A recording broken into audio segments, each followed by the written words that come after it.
Praying of Allah subhanahu wa ta'ala is not the prayer that we picture when we hear salah. When we hear salah, we already imagine the bowing and the prostration. هل يصلي ربك؟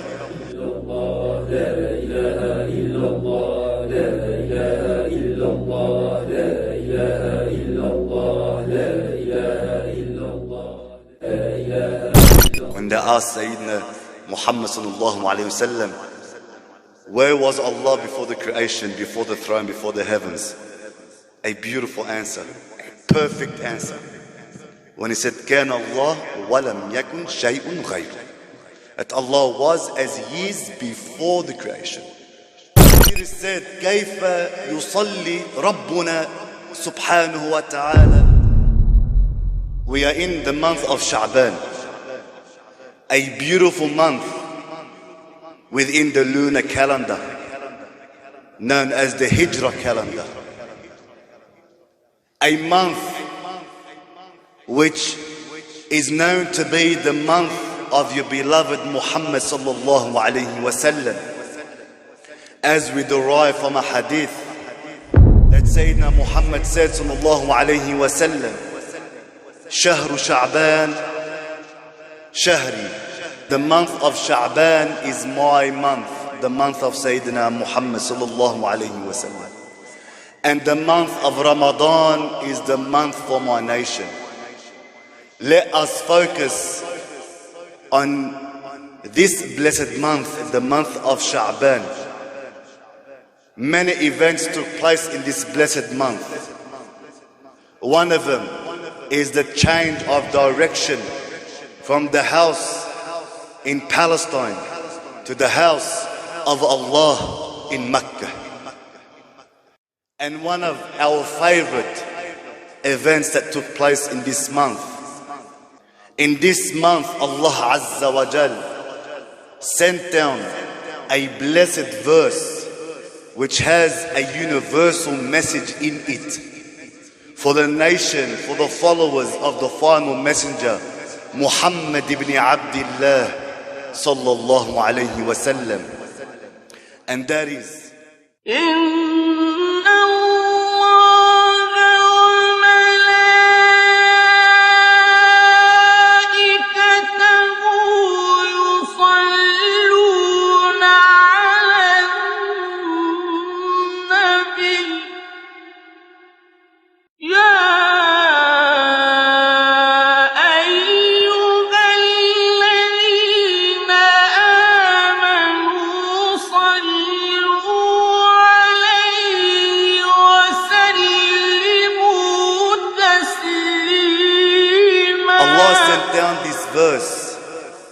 which says, Allah and His angels send peace and blessings upon the Prophet.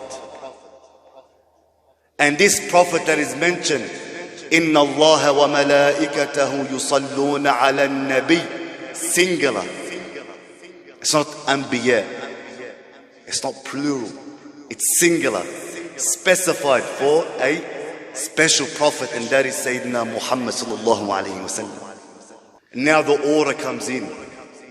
Ya ayyuhal ladhina amanu, O you who believe, O you the followers of Sayyidina Muhammad sallallahu alayhi wa sallam, the ones who hold their head high, proud of being the followers of Sayyidina Muhammad sallallahu alayhi wa sallam, send peace and blessings upon him and many salutations and greetings. How special is this verse? Let us go back in the time of Sayyidina Musa alayhi salam. إسرائيل قالوا لموسى عليه السلام هل يصلي ربك؟ فناداه ربه سبحانه وتعالى يا موسى سألوك هل يصلي ربك؟ فقل نعم إنما أصلي أنا وملائكتي على أنبيائي ورسلي. When Bani Israel, they said, Ya Musa, does your Lord salli? We mention in Arabic so we can understand what it means. But the face value is, does your Lord pray? Tell the children of Israel that your Lord does pray, and his angels pray and send salutations upon all his prophets and messengers. And the verse stops there. But Allah subhanahu wa ta'ala gave us a connection with that verse. That Allah subhanahu wa ta'ala has allowed us to be connected with Mala'il A'la. Has allowed us to be connected to the ones who live in the heavens, who worship Allah in the heavens, and they are the angels of Allah subhanahu wa ta'ala. This verse is connecting you to Allah Azza wa Jal. But as if Allah is giving us a condition for that connection, is that you need to knock on the door of the merciful one, Allah. باب الرحمن وما هو وهو ما أرسله ربه لنا ولكم وللعالمين رحمة. That is Sayyidina Muhammad sallallahu alayhi wa sallam. He is the door to the merciful one.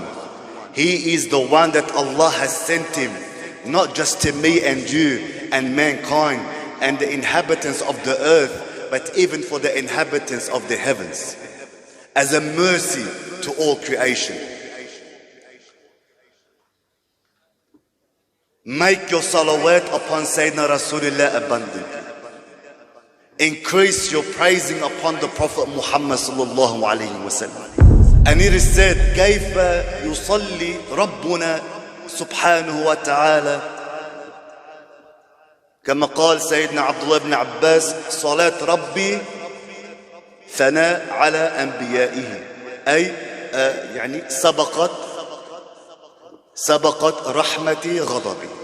يعني رحمة الله سبحانه وتعالى تتجلى على أنبيائه.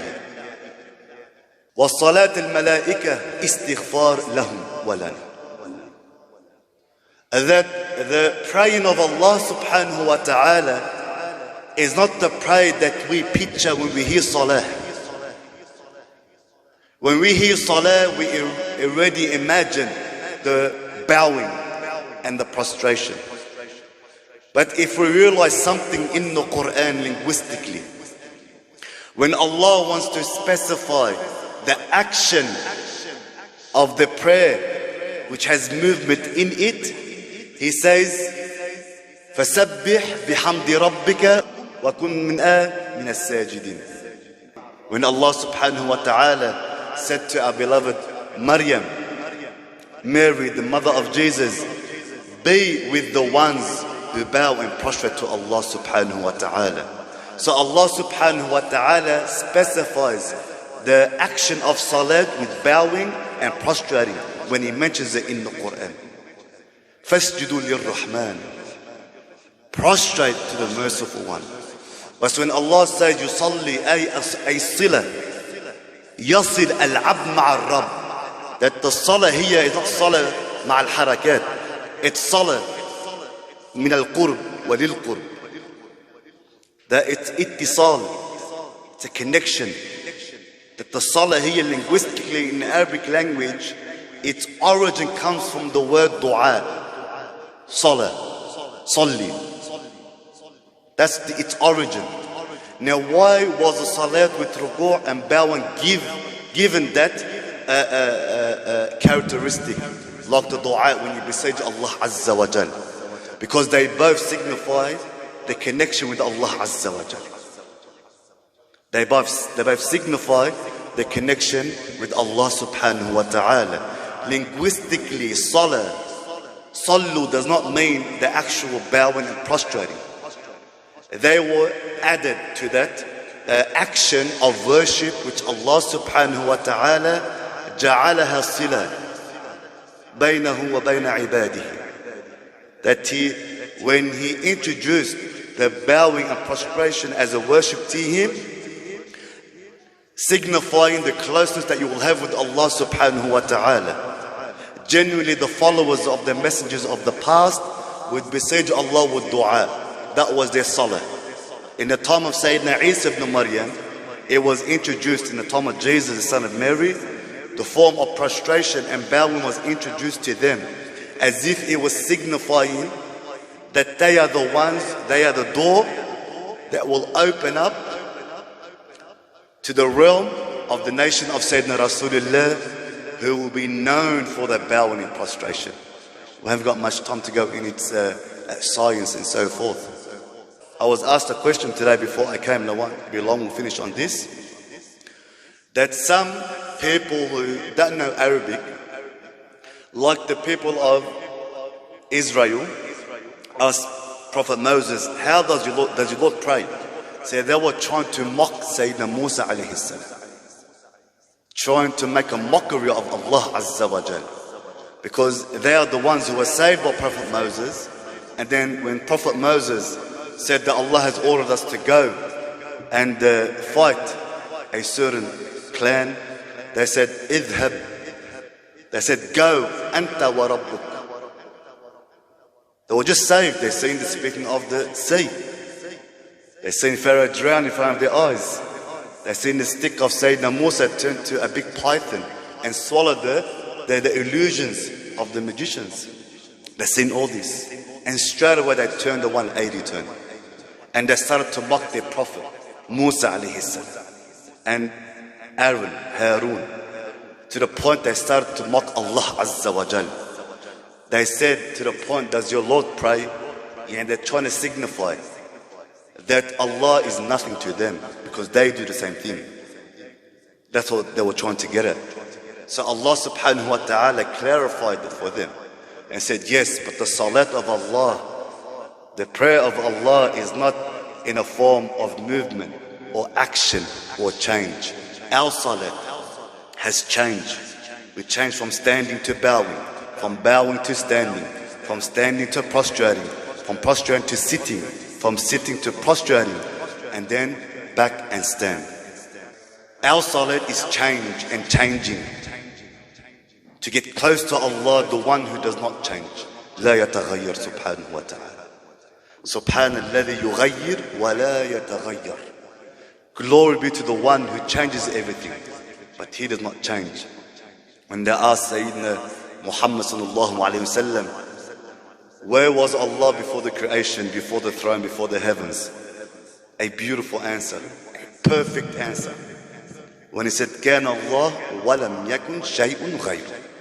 That Allah was as He is before the creation. So He's not in need of change. Subhanahu wa ta'ala. So the salat of Allah Azza wa Jal, it is mercy, sabaqat, rahmati, ghadabi. That the salat of Allah is for us a formula which we can engrave it in our thoughts and in our hearts. That when we hear the salat of Allah, think about the engravement, sabaqat, rahmati, ghadabi. That phrase which is engraved in the arsh of Allah Azza wa Jal, engraved in the throne of Allah, sabaqat, rahmati, ghadabi. My mercy always wins over my anger. And what does this say to you and to me? That when you salli ala Sayyidina Rasulullah, when you send praises upon Sayyidina Muhammad sallallahu alayhi wa sallam, even if you angered Allah Azza wa Jal, if you angered Allah by sinning, and you say, Allahumma salli ala Sayyidina Muhammad wa ala alihi wa sahbihi wa sallim, then you have entered the realm of my mercy always wins over my anger. And that's why Sayyidina Umar said, فإذا دعوت الله فابدأ دعاءك بالصلاة على النبي واختمها بالصلاة على النبي. Why did Sayyidina Umar ibn Khattab say this? He said, when you want to besiege and ask Allah, begin your dua, your supplication with salawat, darood upon Sayyidina Muhammad sallallahu alayhi wa sallam. واسأل ما شئت, and ask what you want from Allah Azza wa Jal. واختمها بالصلاة على سيدنا رسول الله صلى الله عليه وسلم.